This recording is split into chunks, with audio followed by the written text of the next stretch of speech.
prononcé au mot à mot. Hein. Ça paraît évident, bien sûr, vous êtes dans une école d'interprétation et de traduction, vous connaissez ces règles.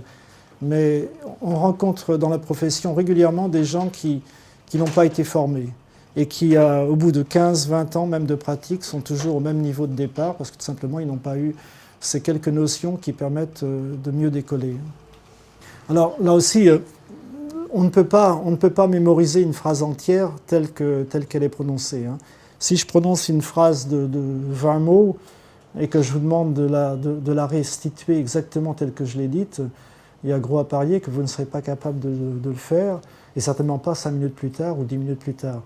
Donc c'est important de le savoir en consécutif, donc de ne pas prendre des notes et puis ensuite d'essayer de rétablir le même ordre, la même séquence des mots.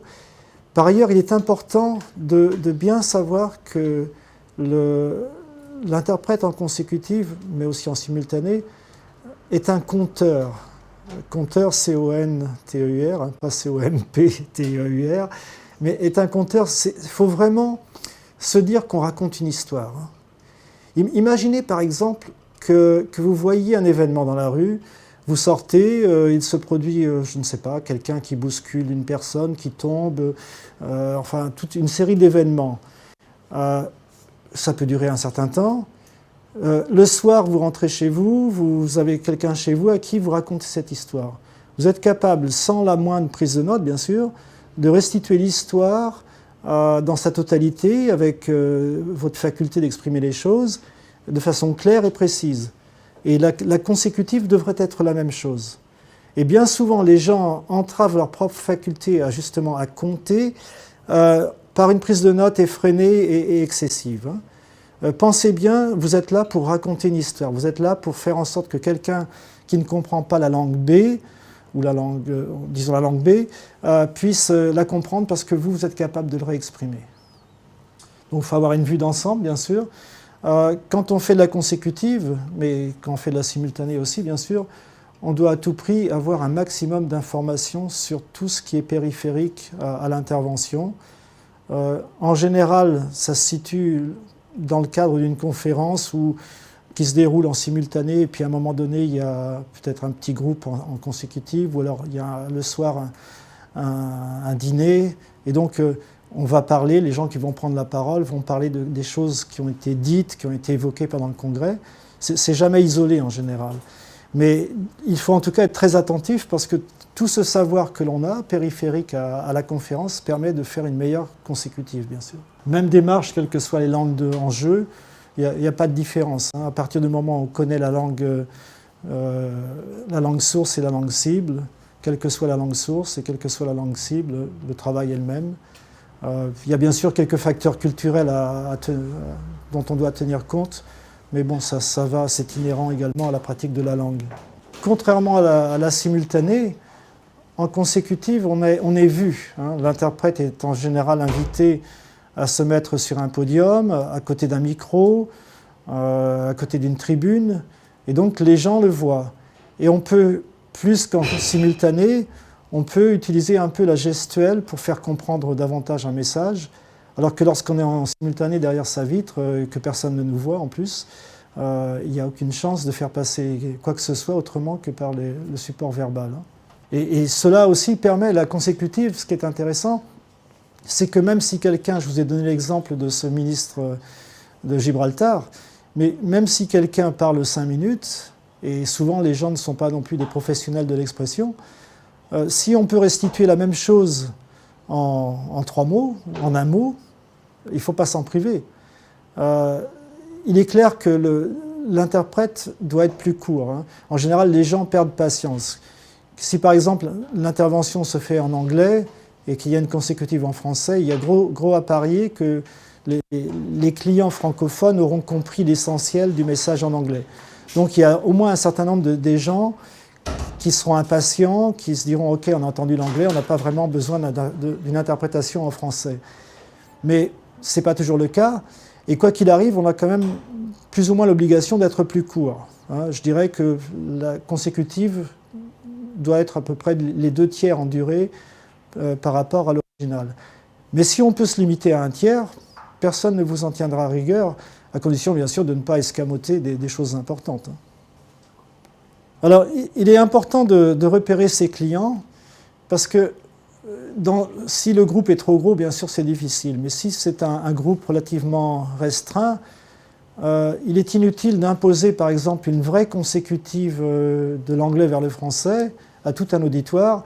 Si par exemple on n'a que 3 personnes qui écoutent, qui ont besoin d'interprétation, et qu'on peut les regrouper dans un coin et faire une chuchotée succincte, hein, ça fait gagner du temps à tout le monde. C'est plus relax aussi pour soi-même que de faire un peu de chuchoter. Donc il faut essayer de savoir toujours avant la réunion, avant la prestation, qui sera le client, savoir aussi qui est susceptible de parler et dans quelle langue. Comme cela, on peut être plus rationnel dans sa prestation. Je trouve qu'il n'y a rien de pire que de se lancer dans une consécutive réelle et puis de se rendre compte en fin de réunion que finalement ce n'était pas nécessaire. Donc l'avantage aussi, c'est qu'en général, on a la possibilité de rencontrer les gens, on les voit, et donc on peut leur poser des questions. On est beaucoup plus accessible, et ils sont plus accessibles que lorsque c'est de la simultanée. Alors, on doit aussi jauger son auditoire, c'est-à-dire que il m'arrivait très souvent quand je faisais de la consécutive dans les années 90 en fait, de sympathiser avec les gens, surtout lorsque la consécutive se déroulait à l'étranger et que par exemple, à l'époque j'étais aux États-Unis, et que les francophones qui venaient, ceux qui ne connaissaient pas l'anglais, donc qui avaient besoin de moi et qui m'approchaient, étaient souvent un peu perdus. Et donc j'étais pour eux le support linguistique, c'est-à-dire qu'on me permettait de comprendre, mais j'étais aussi un peu le support culturel. J'étais un peu pour eux le trait d'union avec une culture qu'ils ne connaissaient pas. Et puis, et donc il y avait très naturellement un lien qui se créait. Et il arrivait souvent, j'ai souvenir par exemple d'une conférence chez Boeing à Seattle aux États-Unis, et ils me demandaient d'aller avec eux le soir boire une bière. En plus, on était dans un coin assez isolé, finalement, ce n'était pas un problème. Hein. Mais beaucoup plus qu'en simultané. En simultané, en général, ils ont un certain recul. Ils ne savent pas comment nous aborder. On est un petit peu froid, peut-être aussi, d'aspect. Alors que là, vraiment, le lien s'établissait naturellement. Et ça allait au-delà de la conférence elle-même. C'était aussi, est-ce que vous pouvez nous aider? On va aller demain, on a une journée de libre. Pourriez-vous venir avec nous? On doit faire des achats, on ne comprend pas, on ne sait pas, on ne connaît rien. Donc c'était en général, ça permettait d'avoir des liens très intéressants avec les gens. Donc nécessité d'en faire ni trop peu. Hein. Il faut vraiment cerner les besoins. Moi je sais que j'ai horreur de travailler pour les murs aussi. J'ai eu un exemple, là c'était de la simultanée, à l'époque où j'ai dû faire mon service militaire, ça existait en France, hein, et j'étais coopérant au Canada, et j'étais payé par la France en tant que militaire. Non, j'étais payé par le Canada, mais le montant était fixé par la France, parce que j'étais militaire en fait. Et je travaillais pour le secrétariat d'État du Canada, gouvernement fédéral.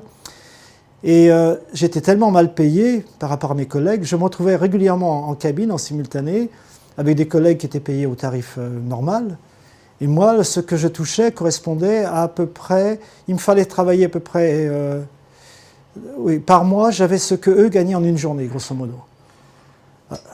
J'étais militaire, hein. C'était pour moi, de toute façon, j'étais gagnant parce que j'étais pas en caserne. J'étais en plus dans un pays agréable, hein. À ce titre, j'ai fait tout le Canada. J'avais des bonnes conditions. La seule chose, c'est que j'étais très mal payé. Donc, étant mal payé, malgré tout, je n'avais pas envie de travailler pour rien. Et plusieurs fois, des collègues canadiens se sont un petit peu offusqués parce que je voyais il y avait notamment des réunions de Radio-Canada. Radio-Canada allait dans les différentes provinces et dans les villes moyennes de province pour représenter des programmes et faire participer la communauté francophone lorsqu'il y en avait. Mais très souvent, surtout que dans le Manitoba, dans l'Alberta, les communautés francophones parlaient en fait très peu le français ou très mal et connaissaient tous l'anglais. Donc parfois, il n'y avait tout simplement pas besoin de travailler. On voyait très bien que les quelques personnes qui étaient censées être nos clients comprenaient au moins aussi bien l'anglais canadien. Et donc, moi, je ne voyais pas pourquoi j'allais travailler pour les murs. Et alors ces collègues canadiens me disaient à l'époque, non, non, il faut travailler, même si on n'écoute pas.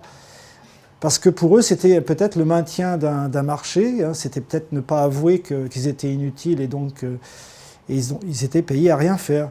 Mais moi, comme j'étais payé 2 fois rien, je trouvais que c'était encore peu payé pour ne rien faire. Donc il faut en faire ni trop ni trop peu. Donc. Alors utiliser sa mémoire, hein, donc ça, je le répète encore, hein, pas de prise de notes à outrance, essayez vraiment d'assimiler ce qui se dit, le message. Et pour ce faire, bien sûr, on comprend d'autant plus quelque chose qu'on l'a préparé, qu'on a la connaissance nécessaire.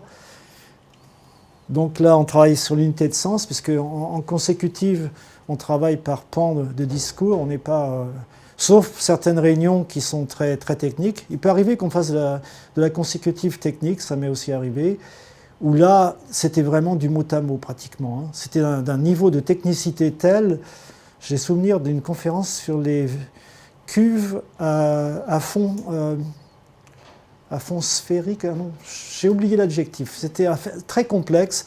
Honnêtement, c'était quand j'étais tout jeune diplômé. J'y comprenais absolument rien. Et tout s'était déroulé vraiment au mot à mot. C'était pas possible. Je ne pouvais pas utiliser ma connaissance du sujet. D'abord, je n'avais pas eu l'occasion de me préparer non plus. Mais en tout cas, je ne connaissais rien. Et donc, le seul moyen que j'avais, c'était de leur dire « Ok, il a dit ça », d'attendre s'ils avaient compris, et puis de continuer comme cela. Mais en général, bon, on est quand même censé avoir un minimum de compréhension et de maîtriser le sujet. Donc, les connaissances linguistiques, on comprend ces langues. Hein, et là encore, la terminologie est importante selon les sujets, si on a un sujet technique, mais ce n'est pas l'essentiel. Hein. Je crois qu'il faut bien savoir, en interprétation en général, mais en consécutive, certainement, il faut être un conteur. Il faut vraiment avoir l'aisance nécessaire pour raconter l'histoire, pour que les gens accrochent aussi. Et face à quelqu'un qui serait plus hésitant, les clients sont eux-mêmes plus hésitants. Et ils ont l'impression, même si la qualité d'information est la même, ils ont l'impression d'avoir été moins informés si on enrobe moins le message. Alors l'érudition, l'information, l'intelligence, il faut vraiment... c'est l'occasion aussi, je crois, cette consécutive. Si on est tous des gens qui ont une formation d'interprète, c'est qu'on a quand même le niveau nécessaire. Hein. On n'est pas de simples secrétaires bilingues, on n'est pas des personnes qui connaissent un petit peu l'anglais ou un petit peu une autre langue. On a un niveau qui est un niveau relativement difficile à atteindre, et ça se voit et ça doit se voir. Et je crois que c'est le meilleur moment, lorsqu'on fait de la consécutive, de le montrer et de le démontrer. Alors, il y a un point particulier, mais je suppose qu'on vous a déjà sensibilisé, c'est celui des noms propres, celui également des chiffres. Alors, les noms propres, il n'y a rien de plus désopilant pour quelqu'un qui entend son nom et quand son nom est massacré. Donc, on a vraiment l'obligation de savoir quels sont les noms des gens. Et ça vaudra également pour vous aux Jeux Olympiques. Hein. Vous ne pourrez pas connaître tous les noms de tous les athlètes, mais en tout cas, il faut que vous connaissiez par cœur le nom des athlètes francophones, pas uniquement français si vous êtes français, mais s'il y a des athlètes, bon, il y aura des Canadiens sans aucun doute, des francophones canadiens, il y aura des athlètes francophones suisses, francophones belges, etc. Et il faut que vous connaissiez les noms, parce que si un nom est prononcé par un Russe, un nom français est prononcé par un Russe, il n'est pas évident que vous le reconnaissiez spontanément, et si vous ne l'avez surtout jamais lu, c'est prononcé par un Américain, parfois ça peut être également très, très difficile à repérer. Et ensuite, qu'est-ce que vous faites ? Vous ne pouvez pas vous permettre de donner un nom approximatif, et la personne en question se sentira vexée. Hein. Donc ça, c'est important. Et c'est un travail relativement simple à réaliser. Il faut également que vous connaissiez non seulement les athlètes, mais le nom aussi des personnages des Jeux Olympiques. Hein. Que ce soit des membres du CIO, les membres des CNO de Belgique, CNO de France, etc. Les grands entraîneurs également. Hein. S'il y a une vedette, je ne sais pas moi, de patinage artistique, on va parler de cette vedette, mais on parlera également de son entraîneur en général. Donc là aussi, il faut savoir qui est l'entraîneur, connaître bien le nom, de façon à être aussi précis que possible. Hein. Il y aura toujours des moments où vous serez imprécis pour bien d'autres raisons. Mais sur les choses que l'on peut préparer, que l'on peut éviter sur lesquels on peut éviter des erreurs, on n'a pas le droit de faire l'impasse. Il faut vraiment préparer cela.